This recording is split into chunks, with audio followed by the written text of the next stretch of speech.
तास टाळ्या वाजल्या म्हणजे संघटन चांगलं झालंय.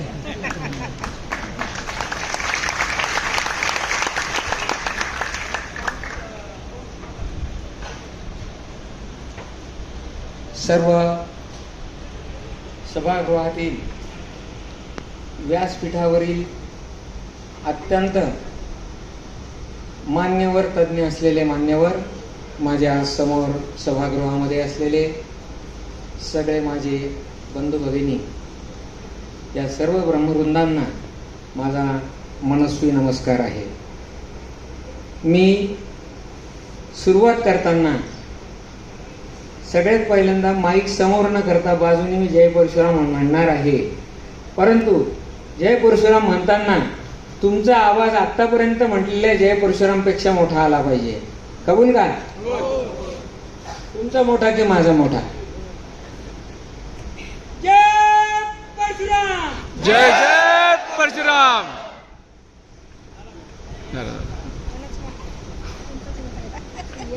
या ठिकाणी भगवान परमेश्वर आला, त्याचप्रमाणे रामराय आला, तसेच परशुराम आला. याज्ञवल्क्यांना, छत्रपती शिवाजी महाराजांना मी या ठिकाणी विनम्रतापूर्वक नमन करतो. आपणा सर्वांनाही विनम्रतापूर्वक नमन करतो. आज खरं म्हणजे मी बोलावं तर मी ज्यांना माझे मोठे भाऊ, मी माझ्या आयुष्यातला प्रत्यक्ष राम आणि मी त्याच नावाने ज्यांना हाका मारतो, असे ह्या कार्यक्रमाचे प्रमुख पाहुणे, ह्या कार्यक्रमाचे जे मुख्य वक्ता आहेत, जे सुधीरजी महंत नावाने ओळख असले तरी मी आज प्रथमच त्यांचं नाव घेतलेलं आहे. मी त्यांना रामा नावानेच हाका मारतो. माझ्या श्रीरामा ह्याच नावाने मी तुम्हाला हाका मारलाय आयुष्यभरामध्ये. मी त्यांना वंदन करतो. एखादा कार्यक्रम घडवायचा तर मी आज माझं सामाजिक क्षेत्रातलं वय आहे 38. 24 तास मी ब्राह्मण समाजाच्या साठी 24 तास काम करतो. तहान भूक व्यवसाय कुटुंब सगळं विसरून काम करतो. माझे अनेक सहकारी अधिकारी आलेले आहेत. तर काम करणं किती अवघड आहे हे मला माहिती आहे. तर आपलं सुद्धा त्यांच्या कुटुंबाशी मला काल भेट झाल्यानंतर त्यांनी सांगितलं की 2 महिन्यापासून घरी जेवले नाही, ते बाहेरच फिरताय. तर मी त्यांना सांगितलं की त्यांच्या भाकरी बांधून द्या आणि एका ठिकाणी बसून ज्यांनी आम्ही त्यांच्या घरच्या भाकरी खाल्ल्या, ते सचिनजी वाडे पाटील या कार्यक्रमाचे मुख्य संयोजक, त्यांच्याकरता टाळ्या वाजवा. त्यांच्या घरून भाकरी मागवल्या की 2 महिने माणूस घरी जेवला नाही. किती मेहनत आहे.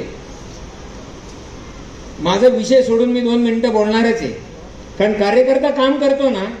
तर काल ते सोबत त्या भाकरी घेऊन आले आणि आम्ही डोळ्यात पाणी आणून त्या भाकरी खाल्ल्या. काय म्हणत असतील घरची माणसं, पण सगळं विसरले आणि काम करत राहिले. ही अखिल भारतीय पेशवा महासंघटना त्यांची आहे. मी तिला महासंघटना म्हटलं, संघटनेच्या ऐवजी तिला आजपासून मी महासंघटना म्हटलं. बरं का पेशवाजी, मी त्याला महासंघटना म्हटलंय आजपासून. आणि त्यांना साथ देणारे तेवढेच तुल्यबळ असलेले आमचे सचिनजी, या सगळ्यांच्या बरोबर हे मी कालपासून संध्याकाळपासून जे संघटनाचं एक मोहोळ उभं जे केलंय, ते मोहोळ मी पाहतोय. पंकजी वाडेकर, पंकजी जे आहेत हे सावलीसारखे त्यांच्या भोवती बरोबर फिरतायत. म्हणायला सरचिटणीस आहेत, पण आज जर तुमची सावली कोण विचारलं तर पंकज म्हणावं लागेल. एवढं त्या पंकजबद्दल, त्या सरचिटणीसाबद्दल पण टाळ्या वाजवा. अरे 2-2 महिने तहान भूक व्यवसाय घरदार सोडून काम करायचं कशासाठी? तर तुम्ही सगळ्यांनी एकत्र यावं. काय स्वार्थ आहे, काय स्वार्थ आहे. आम्ही आलो तर त्या माणसाच्या डोळ्यामध्ये आनंदाचे अश्रू आले. हो, कोण आहे ते आमचे? कोण आहोत आपण एकमेक? याचं उत्तर सोपं आहे, जय परशुराम. आपलं एकच नातं आहे.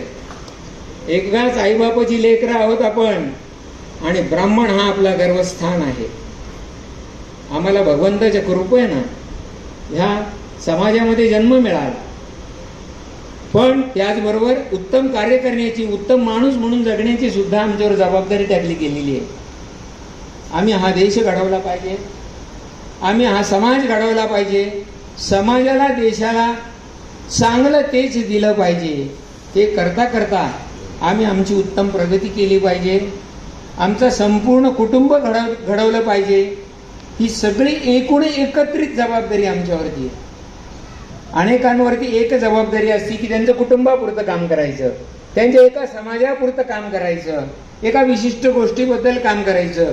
पण ब्राह्मणाकडे विविध प्रकारच्या जन्माला आल्यापासून त्याच्यावरती विविध प्रकारच्या जबाबदाऱ्या भगवंताने टाकलेल्या आहेत. आणि मला ह्या ब्राह्मण कुळात मी जन्माला आलो, मी पण आणि तुम्ही पण, त्याच्याबद्दल मला खूप अभिमान आहे, आनंद आहे की आपण ब्राह्मण आहोत.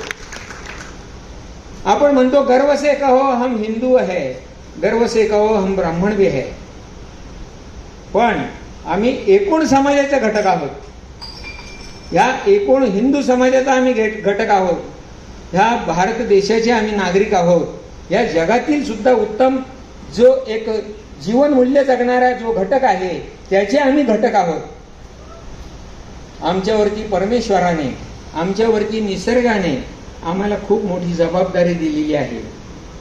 मी कागद उघडतोय म्हणजे ते कोरेच कागद आहेत, पण ते कागद असल्याशिवाय वकिलाला बोलता येत नाही. कागद असल्याशिवाय वकिलाला बोलता येत नाही, हा ड्रॉबॅक आहे.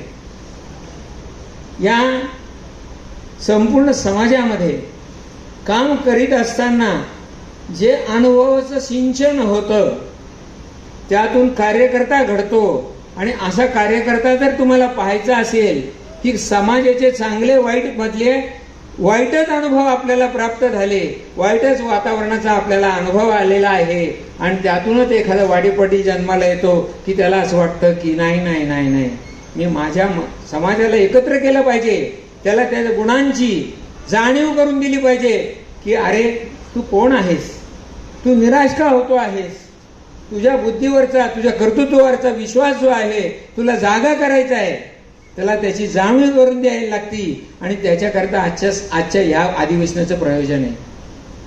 ब्राह्मणाला ब्राह्मणाचं जाणीव करून द्यायची, त्याच्या बुद्धीची, त्याच्या कर्तृत्वाची, त्याच्या इतिहासाची त्याला जाणीव करून देऊन त्याला वर्तमान काळ आणि उत्तम भविष्य काळ घडवायची, आपल्याला त्याला जाणीव करून आणि एकत्रितरित्या संघटितरित्या काम करायचंय.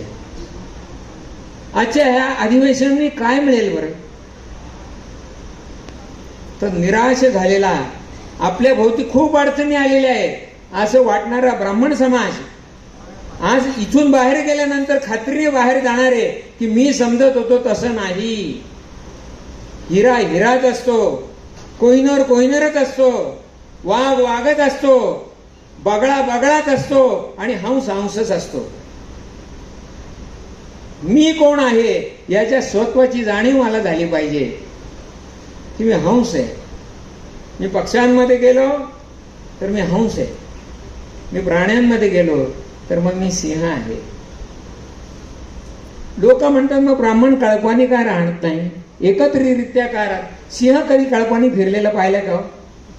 अरे याच्यावर टाळ्या झाल्या पाहिजे. मी तुम्हाला म्हटलंय, जो कोणी तुम्हाला विचारेल ना की कळपानी का राहत नाही तर त्याला तुम्ही प्रश्न विचारा, सिंह कळपानी राहिलेलं कधी पाहिलंय का? आपण स्वत्व का विसरतो? याचा अर्थ आपल्याला समूहाची गरज नाही का? आपल्याला संघटनेची गरज नाही का? नाही. संघ शक्ती कलियुगी. या कलियुगामध्ये संघटनेचं बळ आहे म्हणून संघ शक्ती पाहिजे. हे युग जे आहे कलियुग आहे. याच्यामध्ये एकट्या माणसाचा, दुबळ्या माणसाचा पाड लागणार नाही. याच्यामध्ये आपल्याला एकत्रितरित्या येऊन समूहाने सारख्या विचाराने एक दिशेनं काम केल्यानंतरच आपल्याला शक्ती प्रदान होणार आहे आणि त्यानंतरच आपल्याला याच्यामध्ये आपला विकास साधता येणार आहे. आपल्याला सारखं असं वाटतं की आत्ताची परिस्थिती फार बिकट आहे. ब्राह्मण अल्पसंख्याक झालाय काय? ब्राह्मण कमी झालाय का? ब्राह्मणाच्या शासकीय यंत्रणा, शासकीय मदती कमी झाल्या आहे का? अरे पण ते पाहिजे कुणाला? ज्याचा स्व कर्तृत्वावर स्वतःवर विश्वास असतो ना, त्याला कोबड्यांची गरज लागत नाही. तुम्ही स्वतःला विसरलात, स्वतःच्या बुद्धीला विसरलात, स्वतःच्या क्षमतेला विसरलात, तर तुम्हाला कोबड्यांची गरज लागेल. हिरा असतो ना, तो सांगत फिरत नाही, त्याला ओळखणारा असतो. हिऱ्याला माहिती असतं की हिरा मी हिरा. तुम्ही इतरांची मागणी करूच नका, कुणाशी स्पर्धा करूच नका, चर्चा करूच नका. आणि आज नंतर ब्राह्मणांनी काय करायचंय? आज नंतर ब्राह्मणांनी एकच गोष्ट करायची आहे, नकारात्मक चर्चा बंद करायची आहे. स्वतःबद्दलची नकारात्मक चर्चा बंद करायची आहे. कुठल्याही परिस्थितीमध्ये नकारात्मक चर्चा आपण करायची नाहीये. आज मला माझ्या समाजाबद्दल मला एकच श्लोक या ठिकाणी सांगायचा आहे. दैवाधीनं जगत सर्वम मंत्राधीनं च देवता ते मंत्रा ब्राह्मणाधीना ब्राह्मणो मम देवता. ह्या ब्राह्मणाला संपूर्ण जग वंदन करतं, तो कोणाला म्हणायला जात नाही. अनेक शक्तिशाली लोकांना, अनेक प्रकारच्या अधिकारी लोकांना, अनेक प्रकारच्या पैसेवाल्या लोकांना, विविध प्रकारच्या ताकदी असलेल्या लोकांना लोक नमस्कार करतात. पण साधा सरळ असलेला, सच्शील असलेला, फारसा शरीराने शक्तिशाली नसलेला, पैशाने सुद्धा तो कधी फार अपेक्षा न करणाऱ्या ब्राह्मणाला संपूर्ण जग वंदन करतं. याच्यातच आपलं महत्व आहे. याशिवाय जो मला नमस्कार करेल त्याचं सर्वांगीण कल्याण होवो. तो ब्राह्मण कधी माझ्या हातावर दक्षिणा किती दिली का नाही दिली, समोरचा लहान आहे का मोठा आहे, त्याच्या अंगावरचे कपडे कसे आहेत, तो कोणत्या पदावर आहे, याचा विचार करीत नाही. आपल्याला नमस्कार केलेल्या माणसाला आपण म्हणतो कल्याणमस्तु, तुझं कल्याण होऊ दे, ते मनापासून म्हणतो. नुसतंच आश्वासने देणाऱ्या पुढाऱ्यांमध्ये काही अर्थ नसतो, ते तुम्हाला काही देऊ शकत नाही. पण साध्या कपड्यातला जो ब्राह्मण असतो कल्याणमस्तु म्हणणारा, त्याच्या त्या आशीर्वादानं तुमचं कल्याण नक्की होतं. ही ताकद आपल्याकडे आहे. आपल्याला ब्राह्मणाचं महत्व, त्याला जोडला जाणारा शब्द काय आहे? विद्वान. ब्राह्मण कसा असला पाहिजे? विद्वान. स्वदेशे पूजते राजा, विद्वान सर्वत्र पूजते. म्हणतजी स्वदेशे पूजते राजा, विद्वान सर्वत्र पूजते. आम्हाला नमस्कार मागावा लागत नाही, आम्हाला तो नको, पण आम्हाला सत्ता लागत नाही. सत्ता कारण करणारी माणसं ब्राह्मण मंडळींचं सल्लागार म्हणून मुद्दाम नियुक्ती करून घेतात. त्याचं अक्षर सुंदर असतं, त्याचं राहणीमान प्रसन्न असतं, त्याची भाषा शुद्ध असते, त्याचे उच्चार शुद्ध असतात, त्याच्याकडे प्रसन्नता असते. अरे तुमच्याकडे काय नाही, तुम्ही ओळख विसरलाय स्वतःची. तुमच्याकडे काय काय आहे ना, हे रात्री आता एकदा स्मरण करा की माझ्याकडे काय काय आहे. उद्या सकाळी तुमचे मला फोन येतील, माझ्यासारखा श्रीमंत मीच, आपल्यासारखी श्रीमंत आपण श्रीमंत आहोत. या सोबत जगात कोणाकडे काही नाही, ते आपल्याकडे आहे. त्या श्रीमंती सोबत आपल्याकडे समाधान आहे, आपल्याला सुचिरभूतता आहे. या सगळ्या गोष्टी माझ्याकडे आहेत. मग मी स्वतःला कमी का समजतो? मी दुबळा का समजतो? मी संघर्षामध्ये यायला नाही का म्हणतो? असू देत ना MPSC परीक्षा, असू दे ना. का मला नोकरी नको?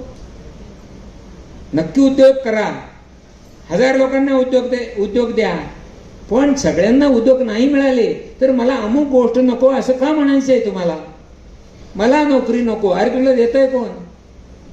तुला जेव्हा देतील ना तेव्हा म्हण. तुम्हाला देतं का कोणी? तर देतं, पण तुम्ही स्वतःवरचा विश्वास कायम ठेवला पाहिजे.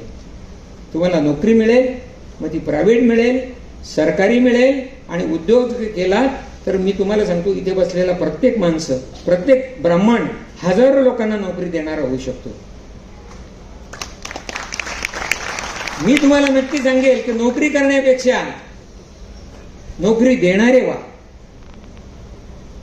अतिशय उत्तम उद्योजक या ब्राह्मण समाजामध्ये जन्माला आलेले. की आजही त्यांची नावं गौरवाने घेतली जातात. यापूर्वी जेवढी भाषणं झाली त्याच्यामध्ये ती नावं घेतली गेली. आपण स्वतःला, स्वतःच्या परिवाराला, स्वतःच्या समाजाच्या ज्या परंपरेला का विसरत चाललोय? तो अभिमान का नाही आमच्या जवळ? तो आत्मविश्वास का नाही आमच्या जवळ? अरे नुसताच आत्मविश्वास हुशारीचा नाही.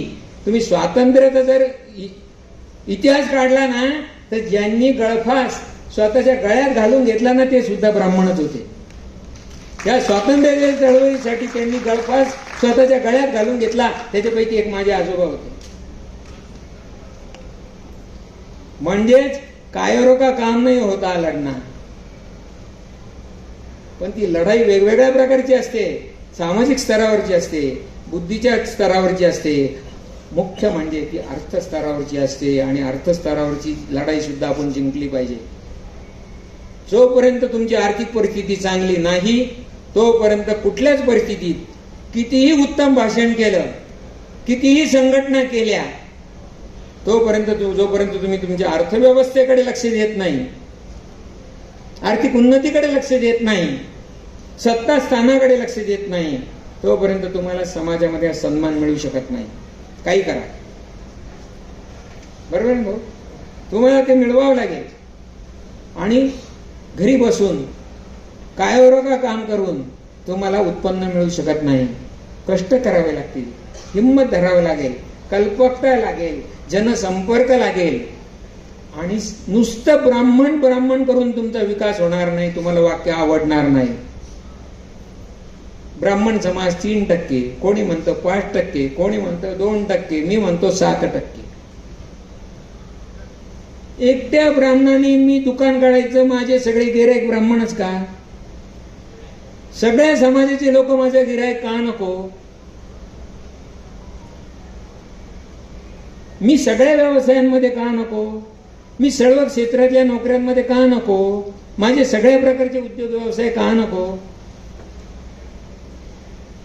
अशा पद्धतीची स्वतःची कुंपणं स्वतःच घालून घ्यायची. कोणी टाकले कुंपणं मला माहित नाही, पण हे कुंपणं का घालून घ्यायचे? सगळ्या क्षेत्रामध्ये उत्तम व्यवसाय करणारे ब्राह्मण मित्र मला आहेत. उत्तम उत्तम क्षेत्रामध्ये अतिशय उच्च पदस्थ अधिकारी असलेले ब्राह्मण मित्र मला आहेत. अगदी सिनेसृष्टीपासून तर सैनिकी क्षेत्रापासून ब्राह्मण असलेले उत्तम उत्तम माणसं मला माहिती आहेत. नकारात्मक विचारसरणी सोडा. कुठलंही क्षेत्र ब्राह्मणाला वर्ज्य असण्याचं काही कारण नाही. आपल्याला भगवंताने सर्वांसारखं पोट दिलंय. भगवंताने आपल्याला सगळ्यांसाठी भावना दिलेल्या आहेत. भगवंतांसारखी सगळी सुखदुःख आपल्याला दिली आहेत. पुढे जाण्याचं, उत्तम जीवन मूल्य जगण्याचं मन आपल्याला दिलंय.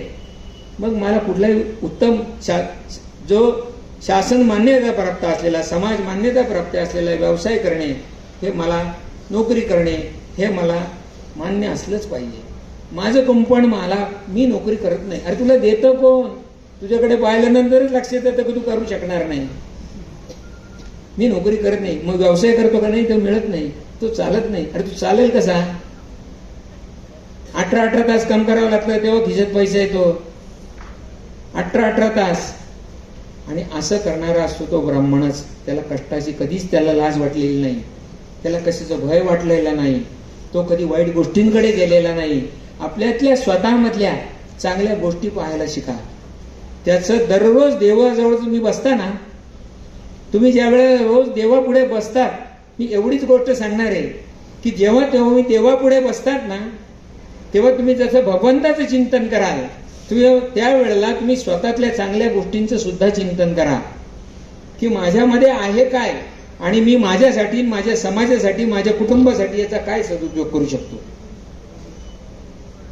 तुमच्या विचारांच्या असलेल्या समाज बांधवांच्या संपर्कात राहा. तुम्ही संपर्कात असता का हो? कसं काय? ह्या ज्या लोकांनी आजचा हे अधिवेशन घडवलं आहे त्यांना गेल्या 6 महिन्याचे 3 महिन्याचे किती कष्ट आहेत. मी त्याला काय प्रतिसाद दिला? जे लोक घरी बसले ते खरंच खूप कामात आहेत का बरं? आपण इथे आलो म्हणजे ह्या लोकांना काम नव्हतं म्हणून आले का? अरे समाजाबद्दल काही वाटतंय. आपण जोपर्यंत संघटित होत नाही जे उदाहरण आपण सांगतो, एक काठी मोडते आणि 4 काठ्या एकत्र केल्यानंतर ते मोडता येत नाही. इतकं सोपं आणि साधं उदाहरण आहे. इतकं साधं आणि सोपं उदाहरण आपण विसरून जातो. संघटन कशासाठी करायचं? आजकाल लोक आपण शिकतो, परदेशात जातो, काय करायचं संघटन करून, असं विचार कधी करता येत? सदा सर्व काळ सदा सर्व ठिकाणी तुम्हाला संघटित असणं गरजेचं आहे. मी आपल्याला एक नक्की अशी विनंती करेल की आपण आज ज्या भावनेने आज या संस्थेनं हे अधिवेशन आयोजित केलेलं आहे, त्यांचं एकदा सर्वजण मिळून टाळ्या वाजवून स्वागत करूया, धन्यवाद देऊया. तुम्हाला आम्ही आयोजकांना एकच आश्वासन देतो की ज्या उद्देशानं वाडे पाटील इकडे यावं, सगळ्यांच्या वतीनं तुम्हाला आश्वासन आहे, ज्या उद्देशाने तुम्ही आम्हाला जमवलंय, वाडे पाटील आगे बढो, हम तुम्हारे साथ है. आम्ही घरी वाचणार नाही. हे बघा, भाऊ पण आलेले, एकापेक्षा एक दमदार माणसं आपल्यामध्ये. आपण निश्चितपणानं संघटित होऊ, चर्चा कमी करू. आपल्यातले गुण अवगुण, आपल्यामध्ये असं नाही, सगळ्यांमध्ये गुण अवगुण असतात, ते आम्ही झाकून घेऊ, चांगलं ते दाखवू. बंद पडलेलं जर घड्याळ आपल्याजवळ असेल, त्याच्यात 12 वाजलेले असतील, तर आपल्याला कौशल्य पाहिजे ते तेवढंच दाखवायचं. बघा, राईट टाइम चालतं, फक्त 12 वाजलेले पाहिजे, तेव्हाच दाखवायचं. हे कौशल्य आपल्याकडे पाहिजे. मी फक्त आवाज देतो, तेवढं एक द्या. मी माझ्या वाणीला विराम देतो. जय परशुराम. जय जय परशुराम. जय जय परशुराम. जय जय परशुराम.